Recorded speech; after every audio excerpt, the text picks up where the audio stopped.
البنت اللي هنحكي قصتها دي يا جماعة بعد ما أبوها مات قعدت 3-4 أيام لا بتنام بالليل ولا بالنهار، بكاء متواصل، صراخ مستمر. ليه يا عم الشيخ؟ وابوها مات ازاي ومات على ايه؟ اسمع بعد ما توحد الله وتصلي على رسول الله. بعد ما ابوها مات اسمع، وغسلوه وكفنوه ودفنوه، ثم ذهبوا الى بيته. يوم واثنين وثلاثة وده حالي وحالك، هنقع على فراش الموت وملك الموت هيجي وهيقلعونا الملابس بتاعتنا وهيغسلونا ويكفنونا ويصلوا علينا ويدفنونا، وبعد كده يتركونا ويذهبون، ويقول جل جلاله ذهبوا وتركوك وفي التراب وضعوك، ولو ظلوا معك ما نفعوك ولا ينفعك إلا أنا وأنا الحي الذي لا يموت. ومش دي المشكلة، المشكلة إن أنا وإنت هنموت على إيه بعد ما توحد الله وتصلي على رسول الله. البنت اللي أبوها مات دي تقعد 3-4 أيام بعد ما دفنوا أبوها مش قادرة تنام ليل ولا نهار، تصرخ ليل ونهار.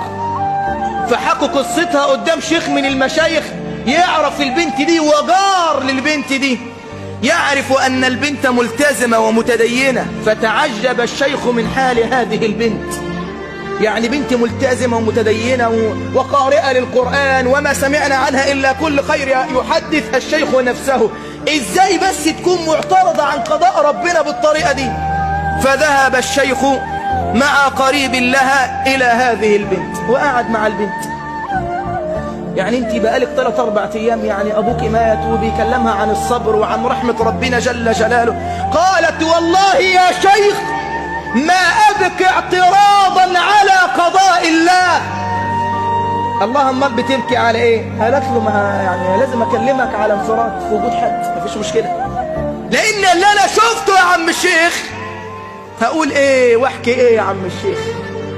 فقالت البنت كان أبي يأتي كل يوم من عمله، خلص الشغل بتاعه وبعدين يتغدى أو يتعشى معانا ويخش الحجرة بتاعته ويقفل على نفسه، ظنا مني وظنا منا أنه دخل حجرته ليستريح. خلاص قلنا طول النهار في الشغل تعبان ويجي يتعشى فهيخش يقفل على نفسه هنا. وفي اليوم الذي مات فيه والدي رجع والدي من الشغل، وبعدين يا بنتي قالت والله في اليوم ده يعني كنا اتأخرنا يعني في الأكل شوي، وإحنا بنطبخ الأكل اتأخرنا شوي، فقال خلاص أخش أريح ساعة ولا ساعتين كطبيعتي وبعدين يعني نخرج نتغدى ولا نتعشى. فتقول والله تأخر والدي عن الخروج من حجرته، أنادي عليه فلم يرد، خبطت عليه الباب فلم يرد، فتحت الباب ودخلت فوجدت أبي مغشيا على وجهه على جهاز الكمبيوتر بتاعه اللي في اوضته، وللأسف مات وهو يتفرج على موقع إباحي ولا حول ولا قوة إلا بالله. مات وهو يتفرج على موقع إباحي ولا حول ولا قوة إلا بالله. أنا بس بنادي بالراحة كده على كل الشباب اللي بتتفرج على مواقع إباحية، والله العظيم ستر ربنا لك مش هيدوم، وملك الموت مش هينادي عليك يقول لك اقفل ايه، يعني ايه هيقفل الموقع اللي انت فاتحه وتتفرج عليه. يا ريت ده هيحصل بس للأسف مش هيحصل. للأسف ملك الموت في لمح البصر خلاص انتهى. هتقابل ربنا ازاي؟ هتخش القبر ازاي؟ هنغسلك ونكفنك ازاي لما تقف بين ايد الملك جل جلاله؟ هيقول لك انت عشت على ايه ومت على ايه سبحانه وتعالى وجل في علاه. مواقع الإباحية دي يا جماعة دمرت بيوت، دمرت شباب، دمرت نساء، إلا من رحم ربي تبارك وتعالى. انا اعمل ايه يا عم الشيخ؟ توب لربنا، قول له يا رب انا خلاص يا رب كفايه كده، يا رب سامحني ويا رب توب عليا.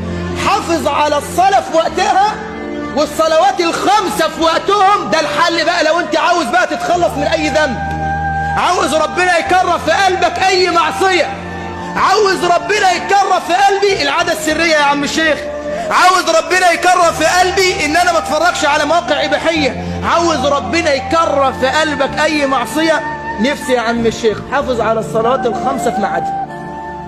دليل بتاعك يا مولانا قال الله عز وجل ان الصلاه تنهى عن الفحشاء والمنكر.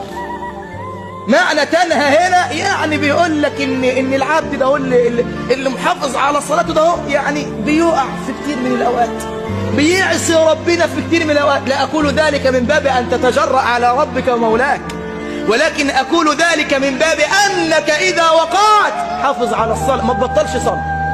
ذنوب كتير يا عم الشيخ، حافظ على الصلاه في ميعادها. بتجرأ على ربنا كتير يا عم الشيخ، حافظ على الصلوات الخمسه في ميعادها.